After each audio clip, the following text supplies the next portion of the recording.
So coming in the gyms, I'm the tallest one there. Other teams, like even though people knew you from around the city, like, you know, once you start playing ball, they kind of know you on their circuit. When I walk in the gym, I'm like, oh, he's soft. That's the big soft one. You know what I mean? Like, it's like, oh, soft meaning like he's not going to bang inside. I would go get 15 to 20 points, but mine was like hook shot. That's or very disrespectful, by the way, calling someone soft. Those are fighting words, actually. Exactly. Yeah, especially in Chicago. Like, what you mean I'm soft? Like, all right, I'm going to show you, like, but that was something I had to learn, like, don't let that affect me. Or, you know, go out and show them on the court.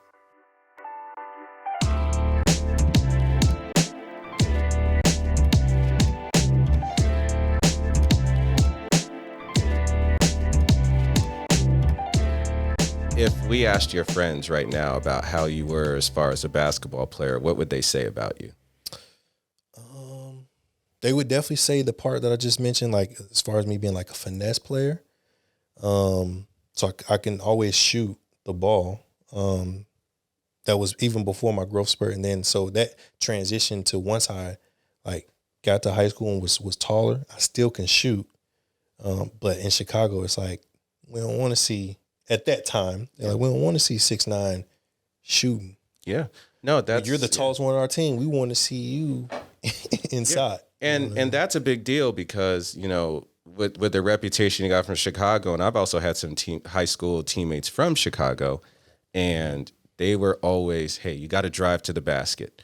You got to be tough inside. Exactly. You got to rebound. Exactly. You got to play with a growl on your face, and you got to play mean. Exactly. You know, you're thinking of like Kevin Garnett or Quentin Richardson. Exactly. You know, you got to be a dog out there. Wolf. You know what I'm saying? Gotta be a Shannon wolf. Brown. I mean, we could go down the list. Sean Dockery, everybody. A bunch of talent came out of Chicago. Yeah. So that leads me to my next question. Now you're in high school. Mm-hmm. Now you're realizing you're different than everybody else. Yeah. I would never forget, like, when I went to the high school that I was going to, it's a community high school, Austin Community High School. And I'll never forget when I didn't want to originally go there because my brother went to a school up north, and it was Lane Tech High School. So it's like beautiful campus, you know, mixed.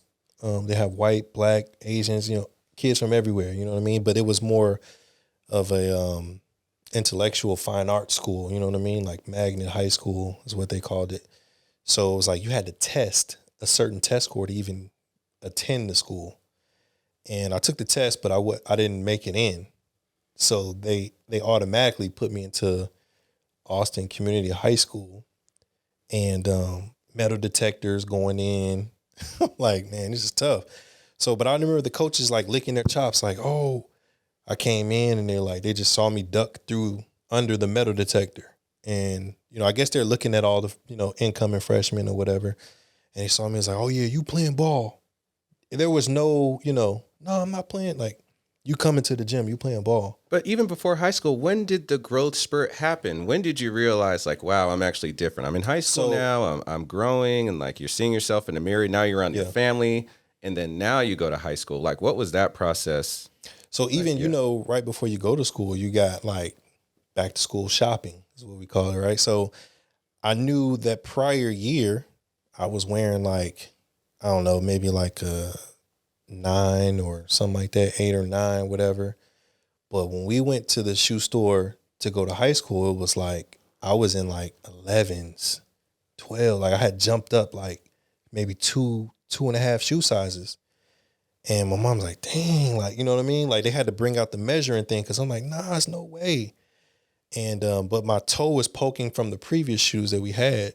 So I'm like, okay, I know it's like it's time or whatever. And then just clothes, everything was like, you gotta get bigger clothes. T-shirts starting to, you know what I mean? So it was like, but yeah, that's what it was. And it was like the coaches were not gonna take no for an answer. They were just really like just licking their chops. Yeah, they're like, oh yeah, you coming to the gym. Like, because we can't teach these other players to be tall, but you're tall already. We can show you what we want you to do. You know what I mean? They already had in their mind what they wanted me to play like. And back then, the game of basketball is completely different than it is now. So like back then, it was more pounded into the big, Yep. pounded into the post. Exactly. You know, because even when we were growing up, I mean, we had our Shaq, David Robinson, Exactly. Hakeem Olajuwon. True centers. Yeah, true centers. They were the ones, Rick Smiths. I mean, the The list game was goes played on. inside out. Yeah, yeah. So it's like once the defense would start to, all I got to do is make 1 or 2 shots inside. Now the defense will collapse on me, and okay, kick it out. So I was never a selfish, black hole to throw it into.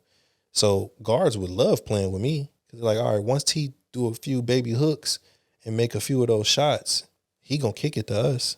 So they start to understand, like, feed T first.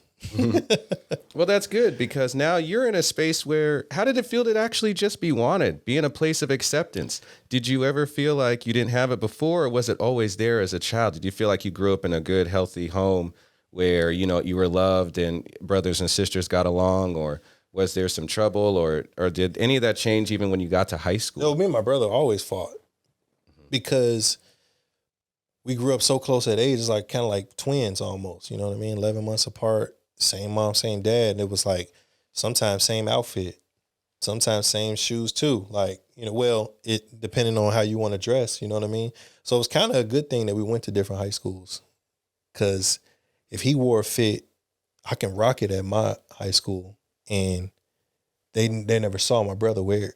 You know what I mean? Oh yeah, no, that makes sense. I mean, if I could share clothes with my brother, I'd be very happy. But about then that. there were times like if I get a stain on it, we're fighting. Oh, yes, they'd be like, you ain't gonna mess up my fit. Exactly. Especially if I plan it out, I mean, obviously I'm sure you had to really dress well, even back then in high school. That was the thing. It's like, because high school's rough. Yeah.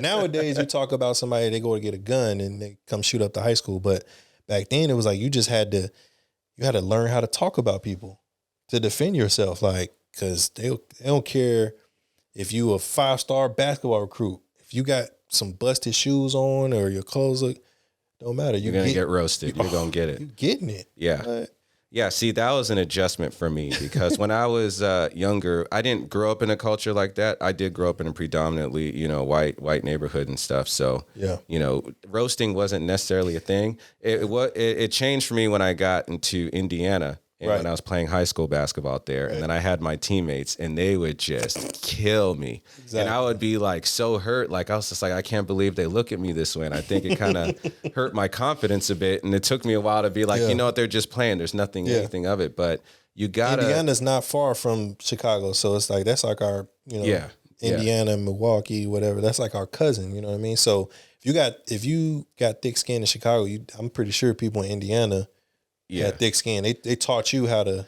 Hey, Danny, just let that go. Yeah, I needed thick skin, but also that's important when you're playing basketball and you're playing sports, because if you let certain things get to you and they like get in your mental, it could really tear you apart. And you're not able to play at a high level. Exactly. Because the higher up you go, the more cutthroat that it is. For sure. I mean, for sure. And that was one thing I struggled with, because I didn't like to play inside.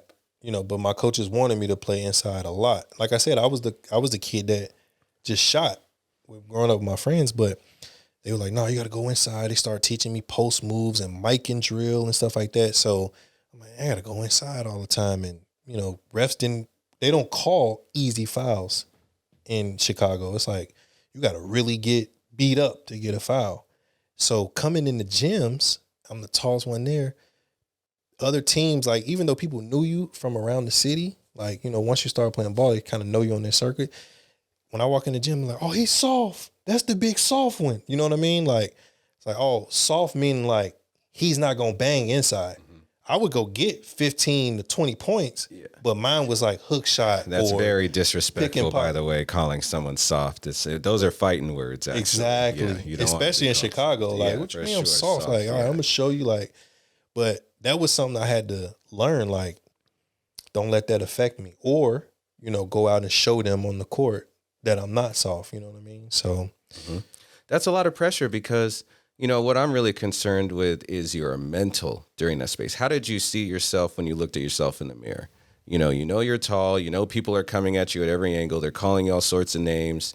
Right. And then now you have also these high expectations because a lot of people's hopes and dreams are put on you, and you're probably not even really aware of that. But like, who was Taverius as a teenager at this time? So I was able to learn like quickly to just kind of block out, that noise from, people saying like you're soft or this and that. For me, it was like I understood who was more important, which was like coaches. I didn't even play. I played when I came in as a freshman. I played freshman team for like half the season, and after that, they were like, "Yeah, you coming to varsity." Now I didn't get a lot of time on varsity. I think the main reason why they moved me to varsity was just so I can kind of see and get a feel of the pace of the game and stuff like that. But once I started to like get out there on the court, I guess even college coaches saw like, okay, he's young and he's tall. We can't teach that, but he has skill too. You know what I mean? And so I started getting letters in the mail, like, just coming to summer different camps and stuff like that, like, or, kind of like fake recruitment letters or whatever.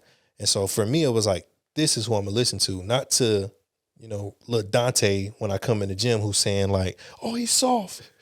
Fuck him. You know what I mean? Yeah. Like, Yeah, shout out to LaDante, who knew that you were still, on his mind talking shit, huh? All right, LaDante. right. Lil Dante, Peanut, man. Yeah, what's up? Yo, hey.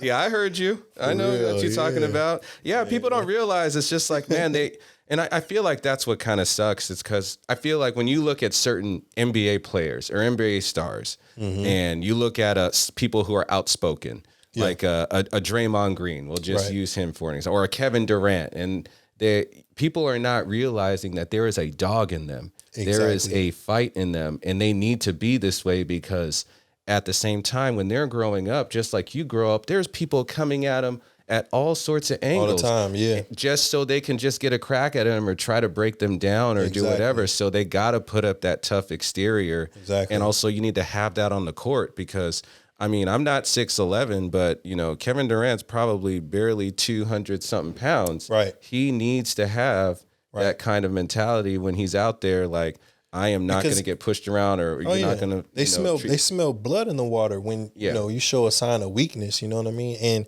And I came up around like players like around my era was like Sharon Collins, Patrick Beverly. There's a couple other players that went pro but didn't go as far, like, as the higher level as Patrick and stuff like that. And they would always, like I said, the city is like, you know who's getting recruited and who's doing certain camps and stuff like that. So when they see that, it's like blood in the water. It's a chip on your shoulder. Like, how is the dude from Austin, the 6'10" dude, like, how he getting letters from UIC and da-da-da-da? I haven't got an offer yet. So when we play each other in conference play, it's a dogfight. Every single conference game was a dogfight. Mm-hmm. So everybody came with that chip on their shoulder. And that's another thing. The culture of high school basketball in Chicago is huge. It is. The city championship is bigger than the state championship. It is. So who were the people, even when you were young, who were the Chicago cats that you looked up to? Yeah, it definitely would have been, like I said, Will Bynum. Sean Dockery, he was ahead of me. He was somebody you definitely look up to. Sean Pruitt, he went to Illinois. Eddie Curry, he played my position. He played for the Bulls, actually. Eddie Curry came out of high school. So it was like around that time, I think I graduated high school in 2005. I think that was the last year that you can go out of high school. So it was like, that was like a dream to see people like that. You know what I mean? And Kevin Garnett was like before, like way before, but I would always hear as a kid, like how games were like, you couldn't even get in when Kevin Garnett was playing. He was in the same conference, but you couldn't even get in the gym because it was sold out. Standing room only. People hanging from like rafters trying to catch those games. So those are some of the people I looked up to, though. Yeah, and now that you're in the mix of all this, you're starting to realize you're really good with your game and you feel very comfortable. And I know that you had high hopes and you're getting all these letters. How did other people view you in your family and your friends? And just like, did they ever say like, Taverius, Big T, he can make it, he can get there. Right. Did you ever kind of feel that from them? Yeah, it was definitely pressure. Not even, like family. my coaches, high school. Like it's a coincidence that my name starts with T, but I had a coach, Anthony Manuel, who came over, and he always called me Big Ticket, the ticket to the NBA, the ticket for everybody to kind of like, ride my coattail to make it out. You know what I mean? So it's like, you the big ticket, you the big ticket. And so everybody was just thinking like, all right, you getting all these offers from colleges, you go D1, that's it. You know what I mean? Like you the ticket. You are way out. My mom was like, well, as long as you get college paid for. But I can tell, like, in the back of her head, we watch NBA draft every summer. We always watched it. So it's like she see all those other kids that I was watching, you know what I mean, getting their lives changed. And I know that was in the back of her mind too. Like, well, if all these coaches calling him and they believe that he can play, he'll eventually get to that stage too. You know what I mean? So it was a lot of pressure from the whole neighborhood. Man, that's wild. Family, neighborhood, everybody.